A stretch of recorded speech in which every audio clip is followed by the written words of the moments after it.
Thierry se voit comme un entrepreneur qui a réussi. Il a gagné une certaine réputation qui le rend très fier.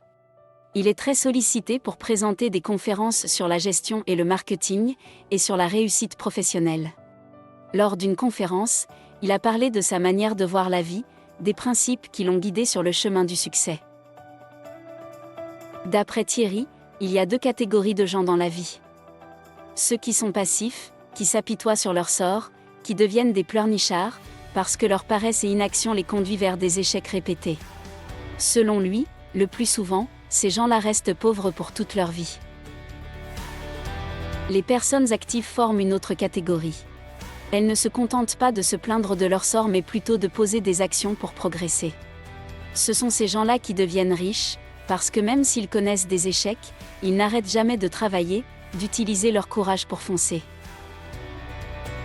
Les propos de Thierry nous font penser à ce qu'on appelle un raisonnement dichotomique, en psychologie cognitive. Nous allons vous expliquer rapidement ce type de biais cognitif pour que vous soyez capable de l'identifier dans ce que dit une personne. Le raisonnement dichotomique ou raisonnement binaire est un type d'erreur qu'une personne commet dans sa manière de réfléchir, sans nécessairement s'en rendre compte, lorsqu'elle simplifie une réalité à l'extrême. La personne nourrit des croyances erronées qui la font voir les choses comme positives ou négatives, blanches ou noires, sans tenir compte des nuances qu'il peut y avoir entre les deux. Certains préfèrent dire que la personne a une vision manichéenne des choses. Cette manière de voir la réalité nous sert souvent de mesurette pour évaluer les gens, et interpréter ce que nous observons. Celui qui fait un raisonnement dichotomique a souvent tendance à faire 2 grandes catégories, et à généraliser à partir d'un cas. Il a aussi tendance à ignorer des nuances importantes. Très souvent, il parle de manière absolue, en utilisant des termes comme tout, rien, jamais, toujours, etc. C'est exactement ce que fait Thierry. Dans sa manière de voir les choses, une personne peut être active et riche, ou passive et pauvre. Point barre.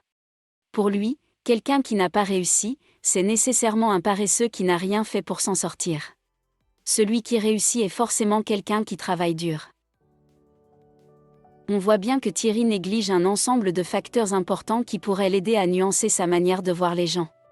Je connais des gens qui passent toute leur vie à lutter, à travailler très dur, mais qui restent dans la pauvreté parce qu'il y a un système social et politique qui les étouffe. On peut rencontrer aussi des gens qui n'ont pas besoin de faire trop d'efforts pour réussir parce qu'ils profitent de l'héritage de leurs proches. Par exemple, ils ont accès plus facilement à l'argent, ils ont des contacts qui peuvent les aider à avancer très vite. Un raisonnement dichotomique nous empêche d'avoir une meilleure compréhension des faits. Par exemple, dire que tel groupe d'individus sont pauvres parce qu'ils restent inactifs, cela ne nous aidera pas à comprendre les mécanismes d'ordre social, économique et politique qui contribuent à créer la pauvreté et la distance entre riches et pauvres. Merci de votre attention. N'oubliez pas de vous abonner à notre chaîne pour être informé de nos publications. À bientôt pour une autre présentation sur un autre type de biais cognitif.